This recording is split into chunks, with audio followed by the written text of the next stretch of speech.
বাদশা তুকবাই আউয়াল খিমিয়ারি ডাক দিয়ে কয়, তাহলে যেই মানুষ কাবা ঘরের কারণে আমাকে সম্মান দিল না, আমি ওই কাবা ঘর রাখবো না, আমি ওই কাবা ঘর ধ্বংস করে ফেলবো। নাউজুবিল্লাহ, জোরে কর। যেই ঘর আমার সম্মানে বাধা হয়ে দাঁড়ায়, আমি ওই ঘরকে রাখবো না। উলামায়ে কেরাম তারে বাধা দেয়, না বাদশা না, তুমি সব জায়গায় আঙ্গুল দিও না, সব জায়গায় আঙ্গুল দিও না, সব জায়গায় বেয়াদবি করা চলে না। আল্লাহ পাক সব বেয়াদবি মানে, আল্লাহ পাক কোন কোন বেয়াদবি আল্লাহ সহ্য করে, কিন্তু কিছু কিছু বেয়াদবি আল্লাহ সহ্য করে না। তুমি আল্লাহর ঘরে হাত দিয়ে দিবা, আর আল্লাহ বুঝি চায় চায় দেখবি না রে বাদশাহ, এমনটা তুমি কইরো না। যদি তুমি করো তাহলে আমরা কিছু জানি না, কি হয় তাও বলতে পারি না। বাদশাহ কই, না আমি এই ঘর রাখবো না, এই ঘর আমি নিজের হাতে ভেঙে ফেলবো। এই বইলা ভিতরে অনেক গুসা নিয়া সামনের দিকে আগাইতে লাগলো। উলামায়ে কেরাম বাধা দিল, বাদশাহ বাধা মানলো না। এখনই ভালো করে বুঝেন, উলামায়ে কেরাম তারা যে বাদশারে বাধা দিছিল, এটা কি বাদশার ক্ষতির জন্য নাকি লাভের জন্য? তার ক্ষতির জন্য না ভালোর জন্য? না ভালোর জন্য। বুঝে নাই বাদশাহ, বুঝে নাই, এই বুঝতার নাই। সে মনে করেছে না উলামায়ে কেরাম আমার ভালো চায় না, অথচ উলামায়ে কেরাম ভালো করে জানতেন এত বড় বেয়াদবি আল্লাহ সইবে না, ঠিক না? গজব নেমে আসবে, আল্লাহর পাকড়াও থেকে বাঁচা যাবে না, যাবে না। উলামায়ে কেরাম বুঝতে পারছেন বিদায় তারে বারবার নিষেধ করেছেন, এরপরও সে নিষেধ মানল না। আল্লাহর ঘর বাইতুল্লাহর পাশেই চলে আসলো বিশাল সৈন্যবহর নিয়া। উলামায়ে কেরাম বাধা দেয়, এরপরও বাধা মানে না। যেই মাত্র আল্লাহর ঘরের মধ্যে হাত দিয়া দেয়, খারাপ উদ্দেশ্য নিয়ে আল্লাহর ঘরে হাত দেয়। বলুন তো, আমার আপনার ঘর যদি কেউ ভাঙতে আয়, আমি কি চায়া চায়া দেখবো? হ্যাঁ, ঘরের মালিকের সামনে ঘর ভাঙবে আর মালিকে চায় চায় দেখবো? সাথে সাথে তার নাক মুখ দিয়ে রক্ত ঝরতে শুরু হলো, ধপার দিয়া মাটিতে পড়ে গেল, নাক মুখ দিয়া ফিনকি দিয়া রক্ত বের হতে লাগলো। আর প্রাণ যায় যায় যায় যায় ছটফট করতেছি, জমিনে পুইরাইবার বুঝতে পারছি, হায় রে আমি কোথায় হাত দিলাম। আমি তো উলামায়ে কেরামের বাধা মানলাম না, আমি তো তাদের বাধা নামাই না। মস্ত বড় ভুল করে ফেলেছি, মস্ত বড় ভুল করে ফেলেছি। এখন কয় হুজুর আমাকে তাড়াতাড়ি তওবা করান, আমি অপরাধ করে ফেলেছি, অন্যায় করে ফেলেছি, আমি তওবা করতে চাই, তওবা করতে চাই। আমি এই ঘরের মর্যাদা বুঝি নাই, এই ঘরের সম্মান আমি বুঝি নাই, এই ঘরের ইজ্জত আমি বুঝি নাই। আমাকে একটু সময় দাও, আমাকে একটু সময় দাও। উলামায়ে কেরাম তখন কয়, তুমি তাড়াতাড়ি করে আল্লাহর ঘরে আবার ভালো নিয়তে হাত দাও, হাত দিয়ে তওবা করো। কারণ আল্লাহর ঘরে তওবার নিয়তে কেউ যদি হাত দিয়ে তওবা করে, আল্লাহ পাক মুহূর্তের ভিতরে তার তওবা কবুল করে নেয়। এখনো সৌদি আরবের জমিনে, আরবের জমিনে মানুষগুলি যখন তওবার নিয়তে ঘর থেকে বের হয় রে যুবক, সন্তানকে সাথে নিয়ে বের হয়, গরু ছাগল পর্যন্ত কেউ নিয়ে আসে, পশু পাখিটা পর্যন্ত নিয়ে আসতো আগের জমানায়।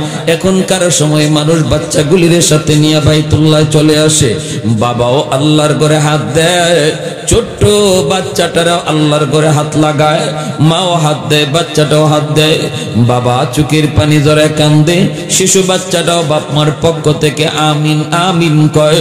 রব্বুল আলামিনের কুদরতি নজর যখন এই শিশু বাচ্চাটার উপরে পড়ে, অবুঝ নিষ্পাপ বাচ্চাটার যখন আমিন বলা আল্লাহ পাক কুদরতি কানে শুনে, সাথে সাথে বাপ মার তওবা আল্লাহ কবুল করে নেয়। এজন্য ভাইরা আমার, একটু দিলের কান দিয়া কথাগুলি শোনো রে যুবক। যেই মাত্র উলামায়ে কেরাম কয় আল্লাহর ঘরে হাত দিয়া তুমি তওবা করে নাও। যেই মাত্র সে আল্লাহর ঘরে হাত লাগায়া চোখের পানি যারা কান্না শুরু করলো, আল্লাহ পাক তার তওবাকে কবুল করে নিল। মুহূর্তের ভিতরে রক্ত পড়া বন্ধ হয়ে সুস্থ হয়ে গেল। এই ক্ষমতা আল্লাহর আছে না নাই? আর একটু জোরে কোন আছে না নাই? আত্তাইবু মিনাজ যামবি কামান লা যামবালা। মায়ার নবী দয়ার নবী বলেন, তওবাকারীর তওবা এমন ভাবে আল্লাহ কবুল করে নেয় যেন তার আমলনামায় কোনো গুনাহ নেই, কোনো গুনাহ আল্লাহ রাখে না। এমন কি শুধু গুনাহ রাখে না তা না, ওই গুনার জায়গাটা আল্লাহ পাক মোচন করার পর এই গুনাহটারে নেকি দ্বারা আল্লাহ পাক বদলায় দেয়। ইল্লা মান তাবা ওয়া আমানা ওয়া আমিলা আমালান সালিহা ফাউলাইকা ইউবাদদিলুল্লাহু সাইয়্যাতিহিম হাসানাত। রব্বুল আলামিন তিনি গুনাহগুলির নেকি দ্বারা পাল্টায় দেন। এজন্য তওবাকারী তওবা করার আগে সে তার নাম লেখা থাকে গুনাহগারের খাতায়, আর তওবার সাথে সাথে নাম লেখা হয় আল্লাহর ওলির খাতায়। এখানে আমরা যারা এসেছি আল্লাহর গোলাম, তওবার নিয়তে যদি বসতে পারি রে যুবক, বসার আগে আমি ছিলাম গুনাহগার, আর তওবার নিয়ত করার সাথে সাথে যদি আল্লাহ কবুল করে নেয় আমার নাম লেখা হবে ওলির খাতায়। তওবা করতে মুখ ফুটায়া কথা বলতে লাগে না, তওবা করতে এমপির কাছেও যাওয়া লাগে না, তওবা করতে মন্ত্রীর কাছে যাইতে হয় না, তওবা করতে ইমাম সাহেবের হাতও ধরা লাগে না, তওবা করতে টাকা পয়সা খরচ করা লাগে না, তওবা করতে মুখ দিয়া নিজের অপরাধের কথা কাউরে শুনাইতে হয় না। তওবা করতে শুধু দিলটার প্রয়োজন। দিল এখানে বসে বসে যদি কেউ দিলে দিলে কই মালিক এতদিন যে অন্যায় করেছি আর করবো না, আল্লাহ এতদিন যা ভুল করেছি আর ভুল করবো না, আর জীবনে নামাজ ছাড়বো না। চোখের সামনে কত বন্ধু কবরে চলে গেল, কত বন্ধু কবরে চলে গেল, কত খেলার সাথে কবরে চলে গেল, কত পাশে দোকানদার প্রতিবেশী কবরে গেল। কোন দিন জানি আমার ডাক চলে আসে গো মালিক, জানি না। আল্লাহ এই মাহফিল আমার জীবনের শেষ মাহফিল কিনা তাও জানি না, আজ রাত আমার জীবনের শেষ রাত কিনা তাও জানি না, তাও জানি না। ভাইরে এরকম ভাবে একবার বিবারিয়া বয়ান করতেছি, বয়ান শুনতেছে আল্লাহর একজন বান্দা মুরব্বী মানুষ বয়ান শুনতেছে, আমার চোখের সামনে আমি দেখতেছি সবাই কাঁদতেছে। জান্নাত জাহান্নামের আলোচনা হচ্ছিল, একজন বৃদ্ধ মানুষ কাঁদতেছে দেখলাম। কান্না করার ভিতরে সে পেট ব্যথা কয়া জমিনে পড়া গেছে। এরপরে চোখের সামনে দইরা নিয়ে গেছে, দইরা একটু পরেই মানুষজন চোখের পানি মুইছে আমার আয়া কয় হুজুর এই লোকটা ঘরে গিয়ে সে কালেমা পইরা মারা গেল। এজন্য জানি না রে আল্লাহর গোলাম, এই বর্ষাটাই জীবনের শেষ বর্ষা কিনা, আগামী বছর এই সিজন হায়াতে আছে কিনা কেউ জানি না। রজব মাস শুরু হয়ে গেল, সামনে শাবান, তারপরে রমজান। যেই মাস শুরু হলে পরে আল্লাহর নবী বেশি বেশি করে দোয়া পড়তেন, আল্লাহুম্মা বারিক লানা ফি রজব ওয়া শাবান ওয়া বাল্লিগনা রমাদান। আল্লাহ রজব শাবানে তুমি বরকত দাও, আল্লাহ তুমি রমজান পর্যন্ত আমার হায়াত বাড়ায় দাও। জানি না আমার আপনার হায়াত রমজান পর্যন্ত আছে কিনা নাই। ভাইরা এতটুকু মনে কইরা দিলটারে নরম কইরা যেই মানুষটা দিলে দিলে তওবা কইরা কই বললা আর জীবনে নামাজ ছাড়মু না, আর হারাম পথে চলমু না, আল্লাহ পাক তার দিলের ভাষাটা বুঝা বসার আগে যার নাম ছিল গুনাহগারের খাতায়, এই তওবা করার সাথে সাথে নাম উঠা দেয় ওলির খাতায়। এজন্য দুনিয়ার সমস্ত কাজে সময় লাগে রে, সময় লাগে না শুধু এক কাজে, সেটা হলো আল্লাহর ওলি হওয়া। আল্লাহর ওলি হইতে সময় লাগে না। আল্লাহু আকবার, জোরে বলেন।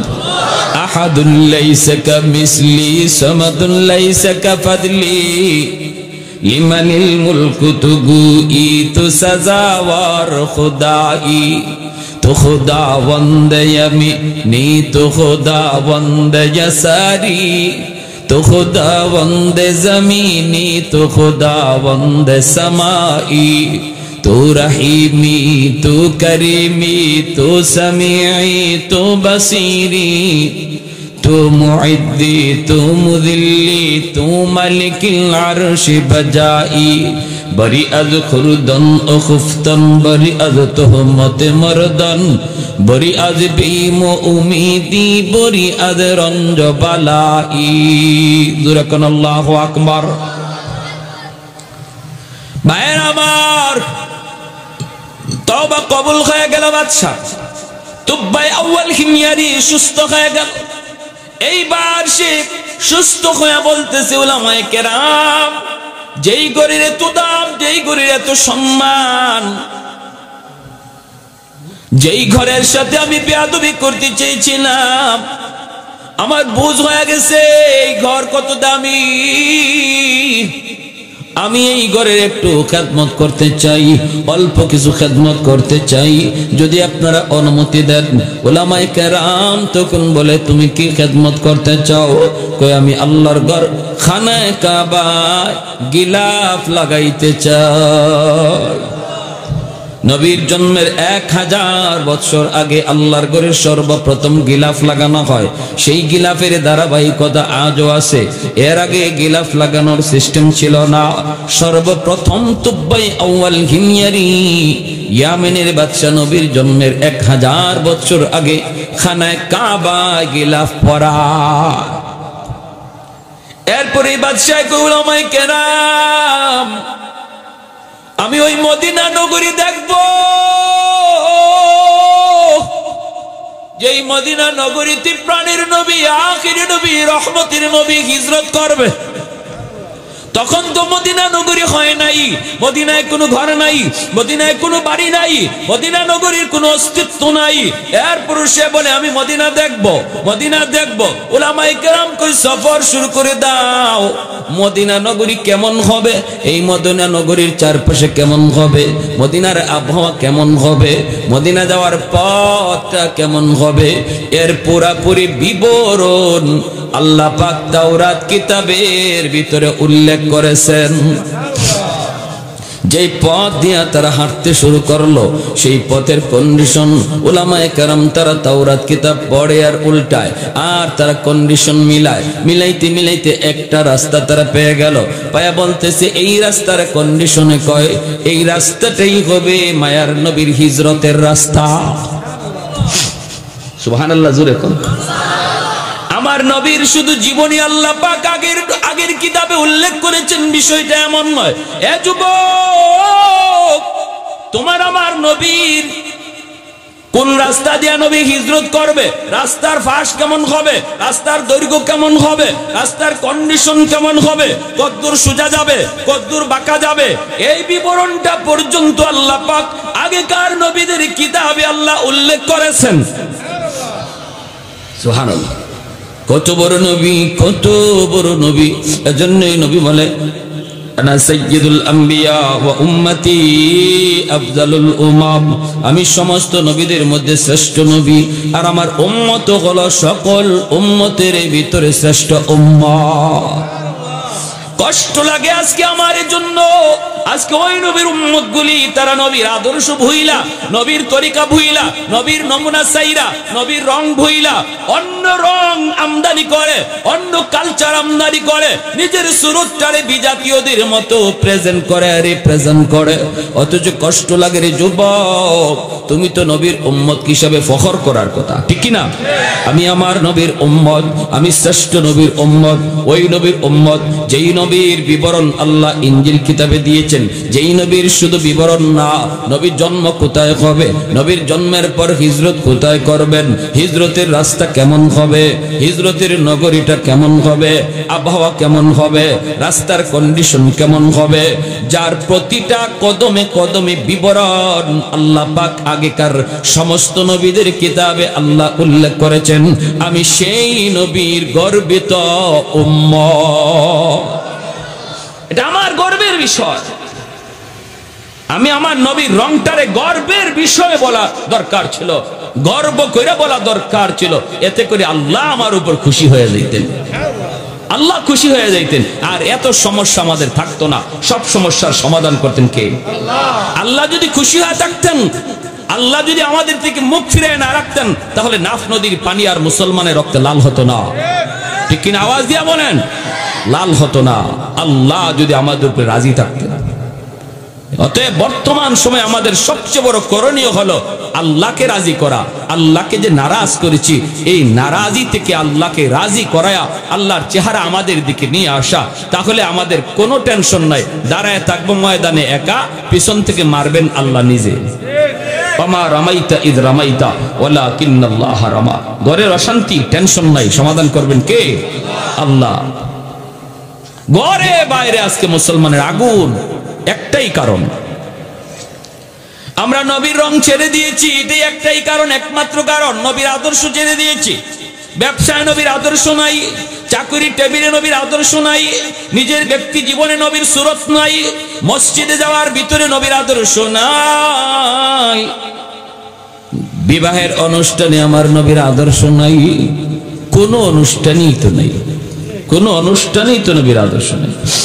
বরযাত্রী 3000 4000 5000 লইয়া যাওয়া, 300 500 700 লইয়া বরযাত্রী খাইতে যাওয়া, এটা কোন নবীর আদর্শ? এটা নবীর আদর্শ? মেয়ের বাবার উপরে বরযাত্রীর চাপ ফালানোর কোন তরিকাই আমার নবীর নাই। ইসলাম এটাকে অনুমতি দেয় না। নারী পুরুষ একসাথে বৈশা বিয়া খাওয়া, এটা কোন আদর্শ? নারী আর পুরুষ একসাথে সেন্টারের ভিতরে বিয়ের অনুষ্ঠান খাইতে একসাথে বসায় খাওয়া সম্পূর্ণ হারাম, ঠিক না?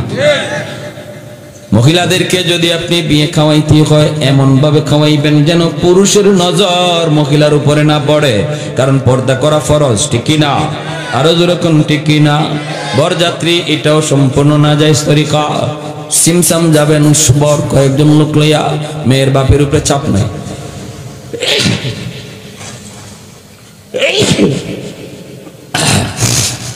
বলুন তো, বিয়ের মধ্যে যৌতুক নেওয়া এটা নবীর কত বড় আদর্শ? যৌতুক চিনেন?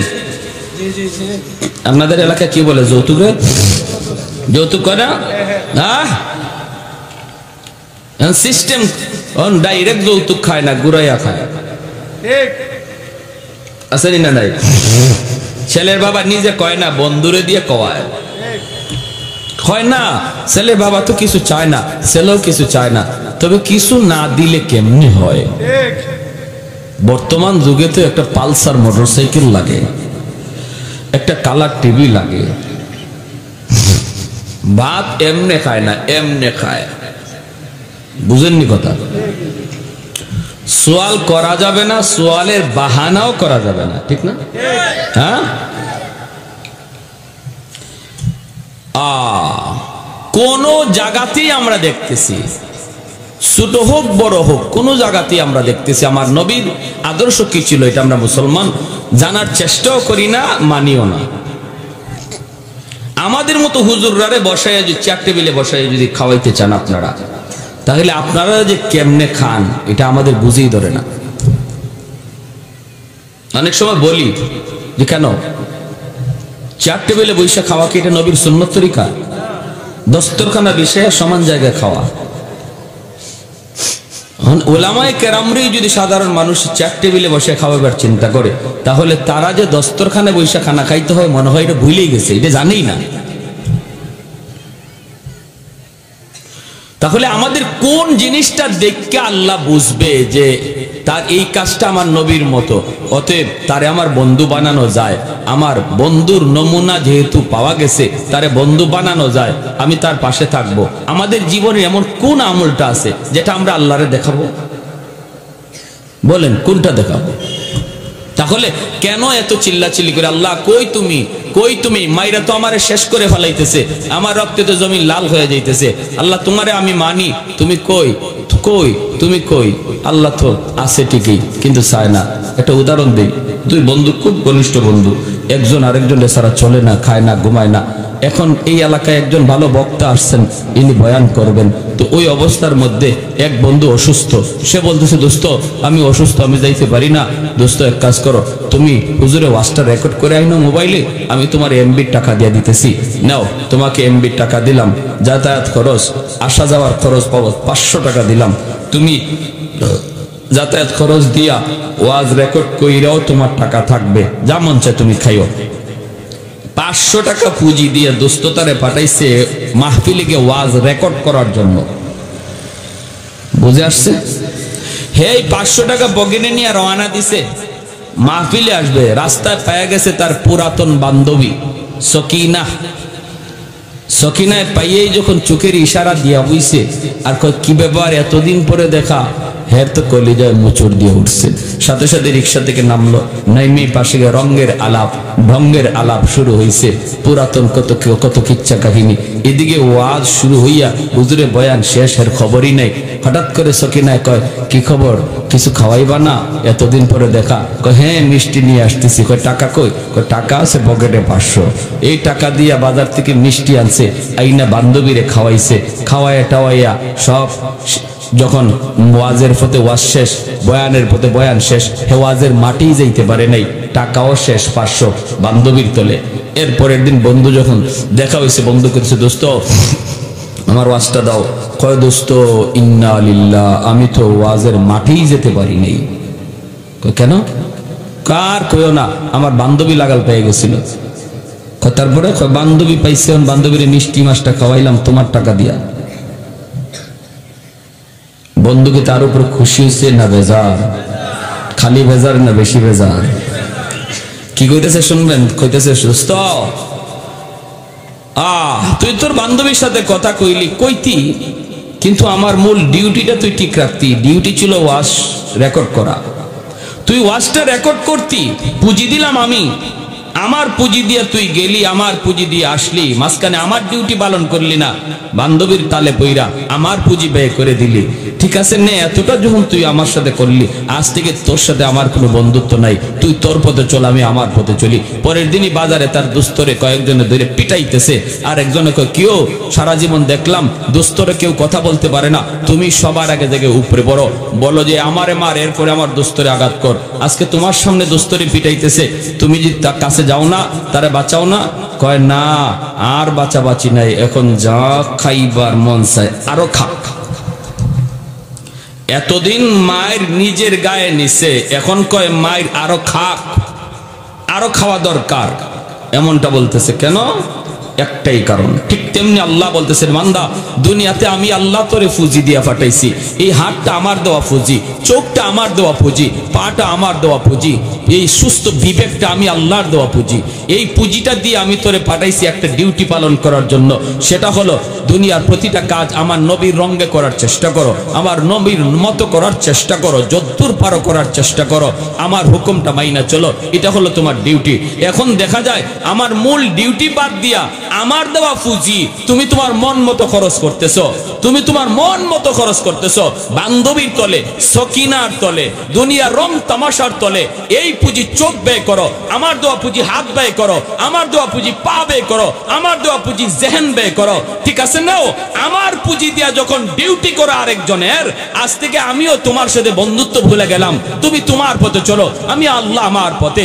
এইবার আমরা মায়ের খাই, আল্লাহ দেখতেছে, যেই আল্লাহ বদরে নিজে মায়ের ফিরাইছে, নিজে মায়ের দিছে, মুসলমান দাঁড়ায় ছিল মাত্র একশনে গেছে আল্লাহ, ওই আল্লাহ আজ আমাদের দিকে তাকায় না, অন্যদিকে তাকায় কয় মায়ের আরো খাও, কারণ আমি আল্লাহর কলিজায় আঘাত দিয়ে দিছি। প্যারে হাজিরিন, একমাত্র কারণ এটা আজকে আমাদের মায়ের খাওয়া। রাসূল করিম সাল্লাল্লাহু আলাইহি ওয়াসাল্লাম কোন রাস্তা দিয়ে হিজরত করেছেন, সেই রাস্তাটা উলামায়ে কেরাম পেয়ে গেলেন। এইবার উলামায়ে কেরাম বলতেছে, এই রাস্তা ধরে সামনের দিকে আগাও। সামনের দিকে আগাইতে আগাইতে তারা মদিনা নগরীর কন্ডিশন পেয়ে গেলেন।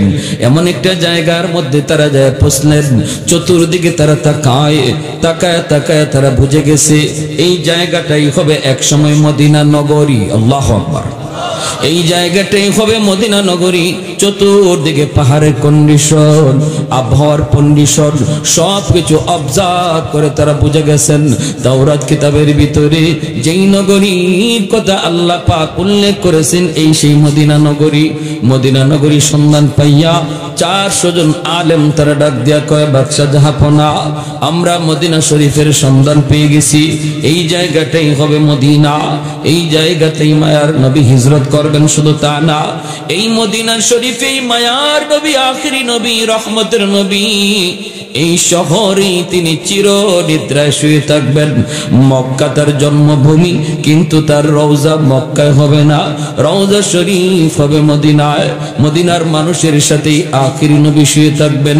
অতএব আমরা 400 জন আলেম আমরা সিদ্ধান্ত নিয়েছি, আমরাও আর ইয়ামেন ফিরে যাব না। নবী যেই দেশে শুইবেন ওই জায়গায় আমরাও আমাদের কবর বানাতে চাই। আমরা ইয়ামেন যাব না, ইয়ামেন যাব না, আমরা এই এলাকায় থেকে যাব, এখানে আমাদের কবর হবে। আমাদের কবরের উপরের পাশ দিয়া মায়ার নবী হাইটা যাবে, তার পায়ের ধুলাবালিতে আমাদের কবর ধন্য হবে। বাদশাহ কই, তাহলে আমি তোমাদের জন্য 400টা বাড়ি বানায়া দেয়া গেলাম, 400টা ঘর তোমাদের জন্য বানায় দিলাম। আরেকটা ঘর বাদশা মনের মাধুরী দিয়া বানাইল। উলামায়ে কেরাম কয়, এই ঘরটা তুমি কার জন্য বানাও? কয়, আমি এই ঘরটা বানাইতেছি কার জন্য সেটা চিঠিতে লিখে যাব। আমার মায়ার নবী যখন হিজরত করে মদিনায় আসবেন, ওই দিন মদিনায় নবীর কোনো ঘর থাকবে না। আমি নবীর জন্য জন্মের 1000 বছর আগে মদিনায় ঘর বানায়া গেলাম।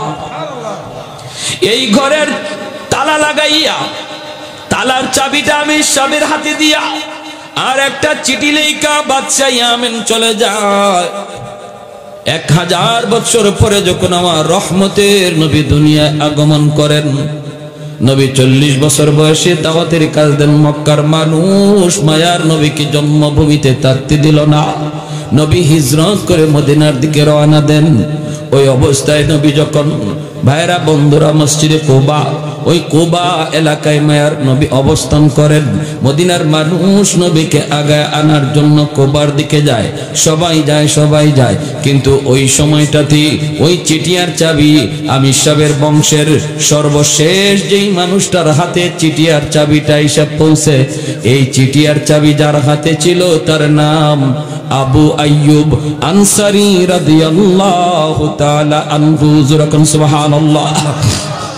कौनैन मुख्तार खुदा तुमको बनाया, कौनैन मुख्तार खुदा तुमको बनाया, उम्मत का निगाहबान खुदा तुमको बनाया, उम्मत का निगाहबान खुदा तुमको बनाया। मौला मेरा आका मेरा रहमत की नबी है, तजदार मदीना है तो बागे अरबी है, तजदार मदीना है तो बागे अरबी है।